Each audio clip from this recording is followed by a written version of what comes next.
Well, since the last time we did this, D-Hop has signed with the Titans. Saquon ended his hiatus and will now be running it back there in New York. How will those affect our fantasy football rankings? We're here today to figure that out.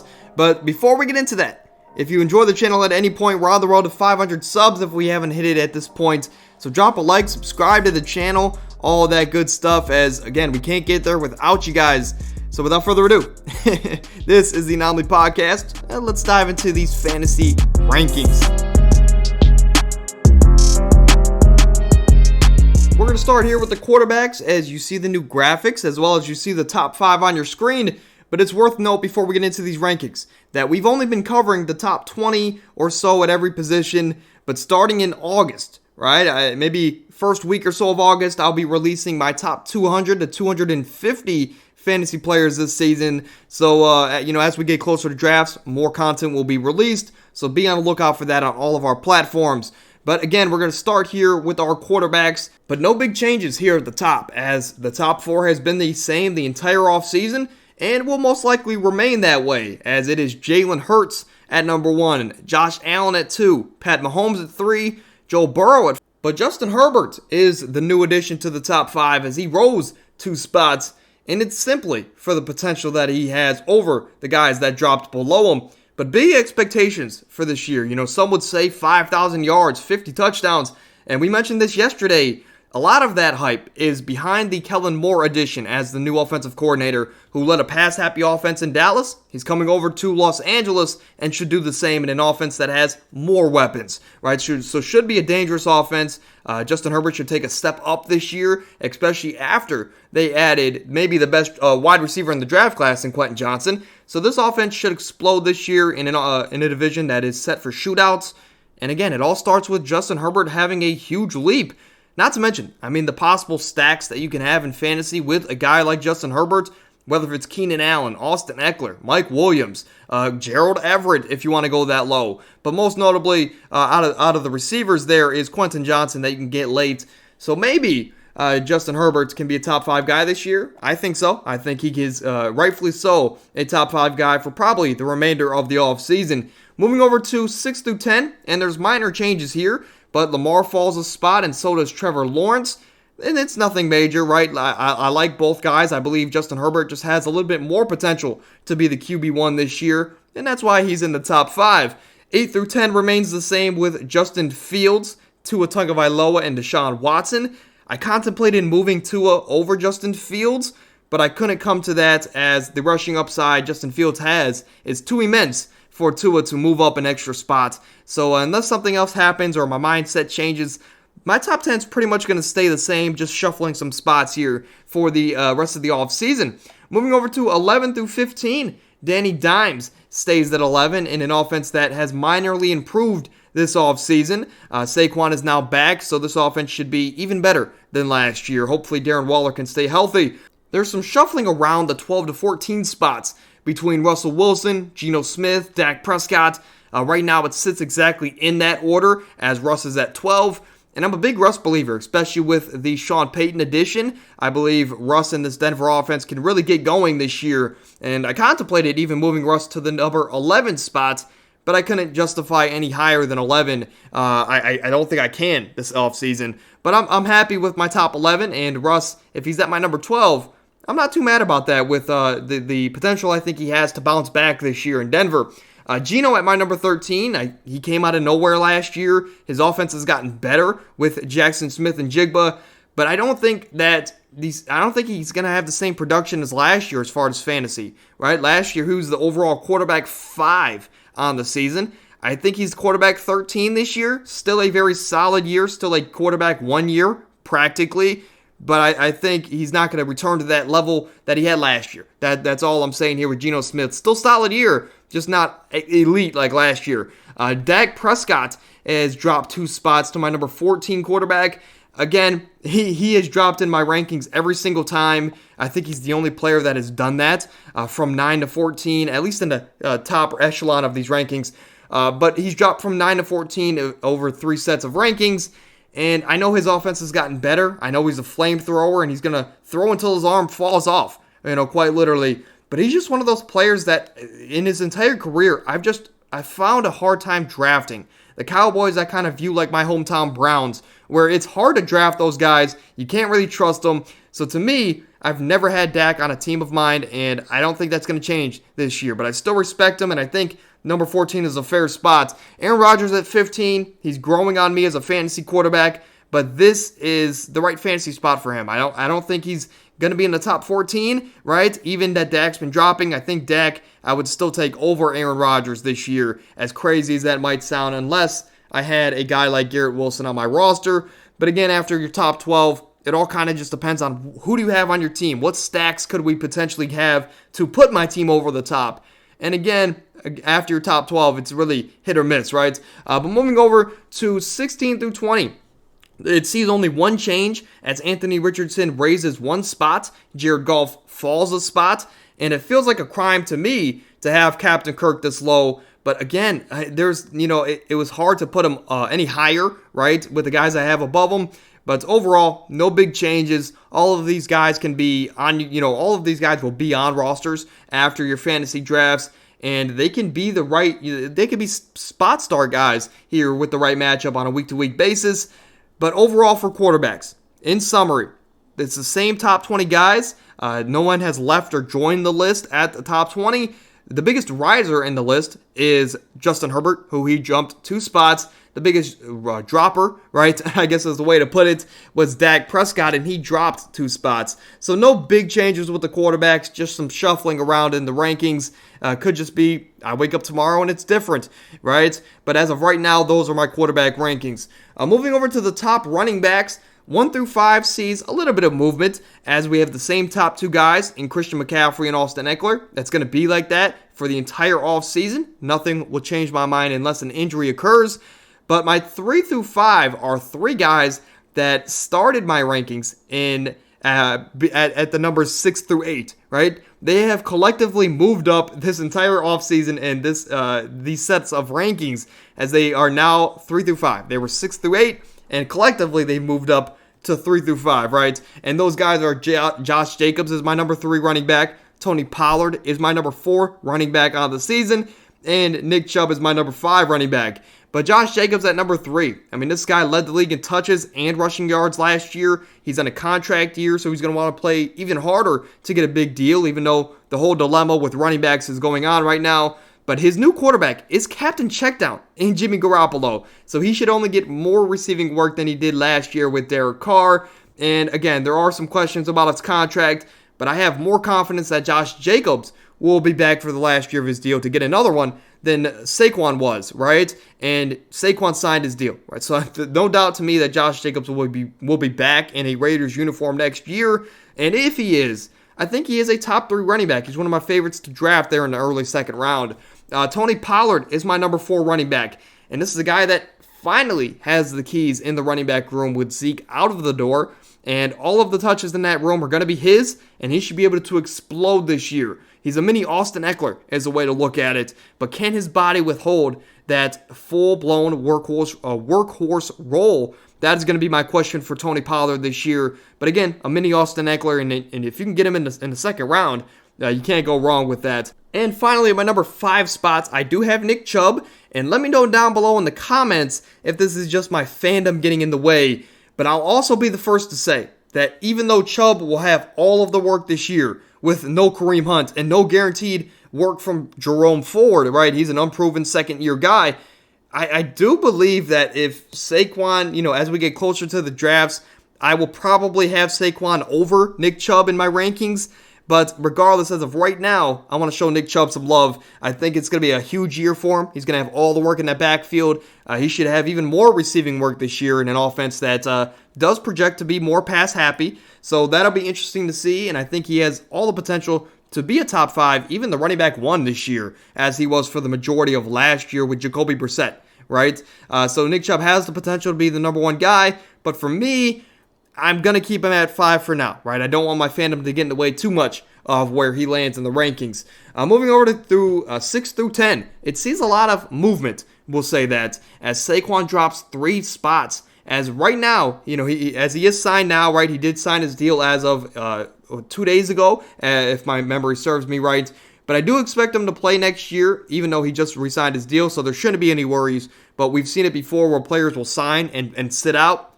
Regardless, I think Saquon will play next year, but I do think he's in a really weird spot with the organization and the team moving forward. Again, he's still top 6, still a really, really good running back, but it'll be interesting to see how this offense will operate. If they're going to operate exactly how they did last year, basically putting everything behind them for what happened this offseason, or are they going to kind of try to work in some of the younger guys behind Saquon so when Saquon is gone after next year, they're ready for the full workload, right? To take over for Saquon is a way to put it. I also wouldn't rule out a trade at the deadline, kind of like Christian McCaffrey last year for a guy like Saquon. If he comes into this year and he's still unhappy or this team struggles early on, I could see a team maybe like Miami going out there and trading for a guy like Saquon Barkley. So it'll be interesting to see what happens with Saquon this year. For me, again, he might end up being in my top 5. But for right now, I'm a little bit worried about his situation. We'll have to see how the next couple weeks play out. But for me, number 6, still a really, really good running back for Saquon Barkley. Ramondre Stevenson jumps up to my number 7 spot, and he just continues to rise these ranks. And I don't know if he'll ever crack top 5, but he definitely has a chance, I think more so than other running backs on this list. But I just hope that New England doesn't get crazy and sign a guy like Dalvin Cook. But because if that happens, Ramondre is not going to be probably a top 20 back here in fantasy this year. Derrick Henry, the king, stays at number 8. No surprise there. He's going to be great yet again this year. He is truly the anomaly at the running back position at his age. Bijan Robinson, the rookie out of Texas. I can't believe it took me a second to think about it. But the rookie out of Texas is going into a situation in Atlanta where they have the best overall offensive line in the league. He's going to have a guaranteed rushing work from day one. The only thing you have to worry about Bijan Robinson is there is still Cordero Patterson. There is still Caleb Huntley and Tyler Algier. It is a loaded backfield.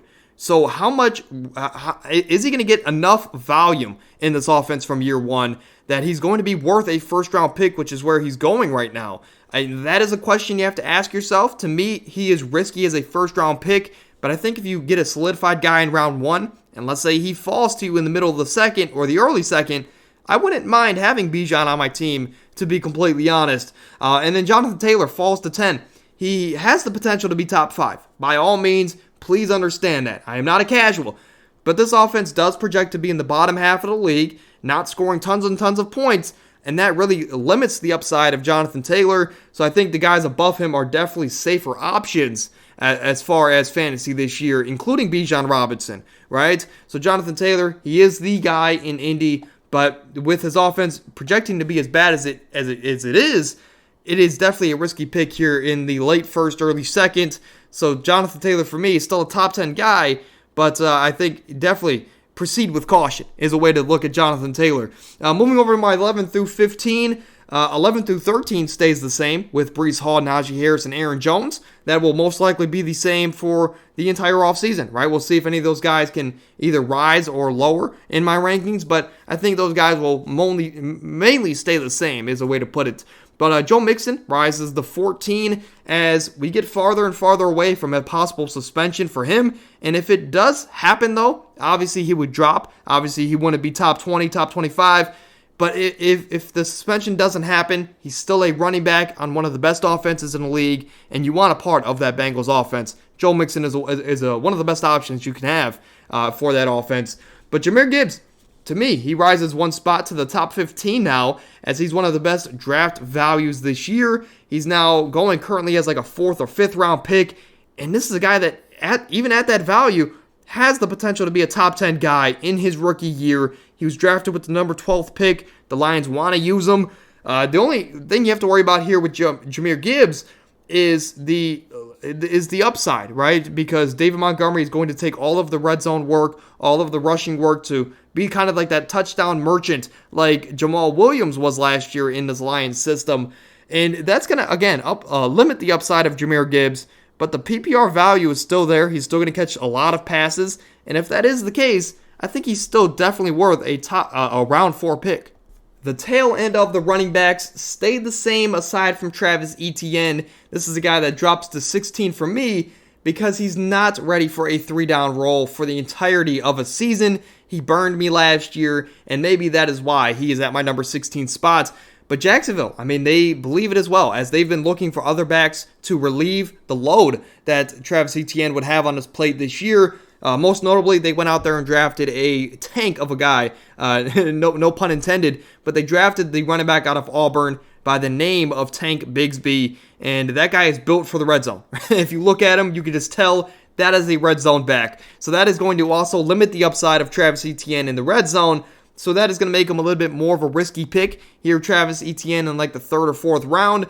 And again, I mean, there's no guaranteed passing work with how loaded this offense is with, for Trevor Lawrence, right? With Calvin Ridley, Christian Kirk, Zay Jones, Evan Ingram, and then Etienne.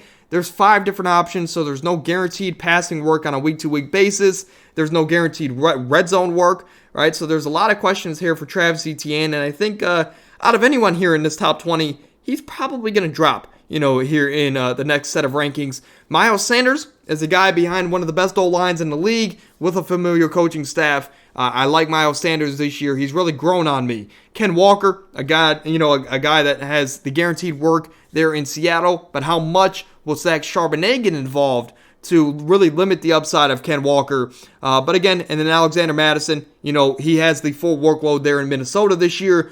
All of those guys, 18 through 20, these are guys that are the main running backs in their offenses, and all guys that could finish top 15 or so, depending on how good their offenses do. Moving over to just overall, like the summary for running backs, same top 20 guys yet again as the quarterbacks. No one has left or joined, and that goes to show, how good my early season projections were, right? But the biggest riser was Ramondre Stevenson. The biggest dropper was Saquon and Jonathan Taylor. Both of those guys dropped 3 spots as Ramondre rose 2 spots. So shout out to those guys. Obviously not the droppers, as I don't want to be disrespectful. Moving over to the receivers, same top 5 for receivers, and these guys are going to be all in the first top 7, top 8 picks of your draft, as they might shuffle a spot or 2 this offseason. But for me, I really think 2 of these guys, can cross 2,000 yards this year, right? And if you're not following along visually, my top 5 goes as follows, with Justin Jefferson at 1, Cooper Kupp at 2, but he's really creeping up to that number 1 spot, Jamar Chase at 3, Tyreek Hill at 4, Stephon Diggs at 5. That makes up my top 5. Moving over to 6 through 10, and practically it stays the same. There's not a lot of changes with my receivers, but the only difference is that Amon-Ra raises 1 spot. Devontae Adams drops to 9. Amon-Ra is now at 8. The rest of the 6 through 10 goes as follows, with A.J. Brown at 6, C.D. Lamb at 7, Amon-Ra, the Sun God, at 8, Devontae Adams at 9, and Jalen Waddle at 10. It's such a toss-up, between those guys that it's hard to justify between the Sun God and Devontae Adams. As far as fantasy, right, in real life, Devontae Adams is arguably the best receiver in the game. But for fantasy, it's such a toss-up, again, that I would really understand, either argument, right? The Sun God has kind of always done good for me in fantasy football. Devontae Adams, he had a poor second half of the year last year, which kind of screwed me in one league. Regardless, again, it's such a toss-up between those guys. It doesn't really matter where you have them if they're that close. Moving over, 11 through 15 stays the exact same. Shout out to me because my early season rankings were pretty dang good. But 3 of these guys are number 2 options on high-powered offenses with Devontae Smith, T. Higgins, and Chris Olave. The guys on the ends, 11 through 15, these are 2 guys that are number 1s in their offenses, and those guys should both be pretty good in Garrett Wilson and Calvin Ridley. These are all late 2nd to early 4th round guys. These are guys that you would look for to stack with your quarterbacks, right, to take your team over the top. But all of these guys have potential to finish top 10. No shocker there. And 11 through 15 stays the exact same as a month ago. So shout out to me, right? 16 through 20 remains the same as far as names, but 1 minor change in the rankings, and that was a last-minute change as I moved Amari Cooper 1 spot up, right, as he jumped Keenan Allen in the recent set of rankings, as with the competition in LA, with the inconsistencies in health for Keenan Allen, I gave the edge to Amari Cooper as he's the number 1 in an offense that will have, that should be more pass focused this year. And that is really the only argument I have there. But again, 1 spot difference, not that big of a deal. 18 through 20 is DK Metcalf, Deebo Samuel, and Jerry Jeudy. These are all guys that should be number 1 options in their offense. But again, there is competition, right? For DK Metcalf, it's Tyler Lockett, JSN, and others. For Deebo, it's George Kittle, Brandon Ayuk. For Jerry Jeudy, there's no saying that Russ will favor him because he didn't last year. So there's competition there for these guys. And this is where it starts to get risky, right, with your wide receivers. But overall, for my receivers, it's the same top 20 guys. Yet again, pat on my back. But the biggest riser was Amon-Ra or Amari Cooper, right? The biggest droppers were Devontae Adams or Keenan Allen. That's not even really worth note as they only dropped or rose just 1 spot. Moving over to my top 20 tight ends, as my top 5 stays the exact same and most likely will this entire offseason. As at my top, numbers 1 and 2, we have Travis Kelce and Mark Andrews. They're self-explanatory. TJ Hockenson, at number 3, he's pretty safe for me because he's in an offense where after he was traded from Detroit to Minnesota, he was heavily targeted late in the year as he finished as the tight end 2 with 10-plus touchdowns in the second half of the year alone, right? But there's 163 open targets in that Minnesota offense. I've preached it this entire offseason. And Hockenson, I think he just has a really big floor, but even higher ceiling. So he's safe and he's locked and loaded at my number 3 spot. It'll be that way this entire offseason. George Kittle and Dallas Goedert are my number 4 and 5 tight ends, and it's a toss-up, right? But with how much Brock Purdy targeted George Kittle, especially in the red zone last year, I gave the edge to Kittle as there's a lot of competition there in Philly, more so than San Fran. So George Kittle gets the slight edge for me at number 4. But again, very, very close in the rankings. Kyle Pitts stays at 6. I'm going to leave my Gators fandom at that. Do I take the chance again this year? That's I don't know if I could do that again.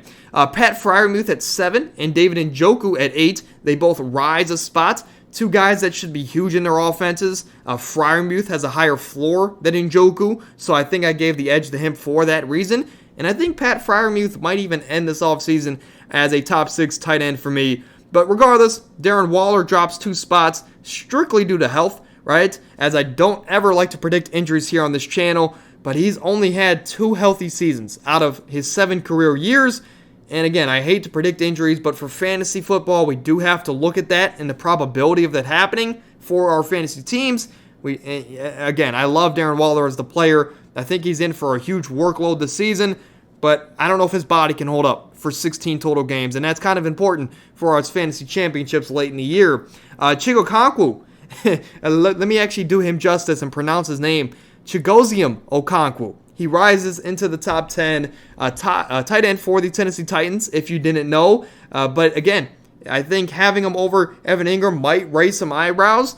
But due to the competition in each respective offenses, right, Jacksonville has a lot more options than Tennessee. And even though Tennessee just added DeAndre Hopkins, aside from Hopkins, I think the number 2 option is going to be Chigoziem Okonkwo over Treylon Burks. So I think this is a guy that is set for a big workload this year, regardless of who the quarterback is, as a good tight end is a young quarterback's best friend.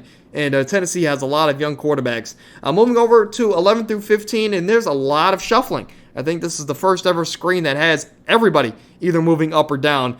But aside from number 15 and Dalton Kincaid, 11 through 14, all of these guys have guaranteed work in their offenses, and they could all finish like a top 10, top 8 tight end in their in fantasy football next season. But again, Dalton Kincaid at number 15 is more of a long shot.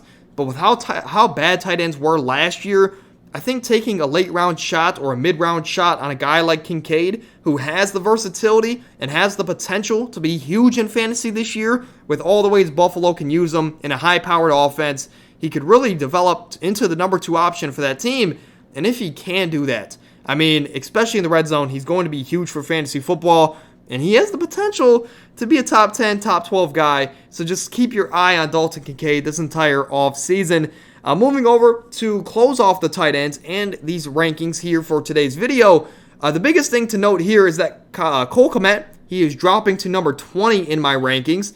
But all reports say that Robert Tonyan has taken over first team reps, and he looks to be the tight end 1 there in Chicago. Again, these could just be reports.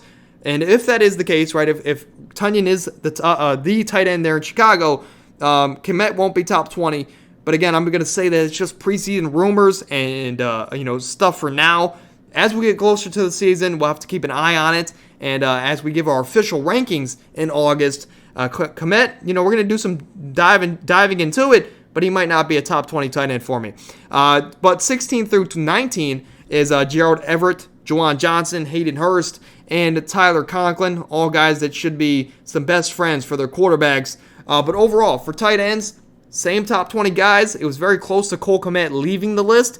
But I'm going to say, again, preseason rumors, I gave him the benefit of the doubt. But again, the biggest riser is Chigoziem Okonkwo. He rises into the top 10. And the biggest dropper is Cole Kmet, obviously dropping to my number 20 spot, dropping 5 spots from the last set of rankings. But that is going to do it for today's video. Let me know down below what you guys would change in my rankings. But another fun video. I love doing these rankings updates. Again, in August, either the first or second week, I'll give you guys my top 200 or 250 or so overall players. And that should be tons of fun. But I don't know how much I can give out because my league mates, as we get closer to the season, I can see listening into these videos. But regardless, I'm still going to give you guys this content. And be on the lookout for all the social medias, as I do want to start a league this year. So be on the lookout for that. Should be tons of fun. But that's going to do it for today's video. We'll see you guys tomorrow for the top 10 power forwards in the NBA. Should be tons of fun. So if you do enjoy the channel at any point, drop a like, subscribe to the channel, all that good stuff. We'll see you guys then. Stay happy, stay healthy. We're out of here.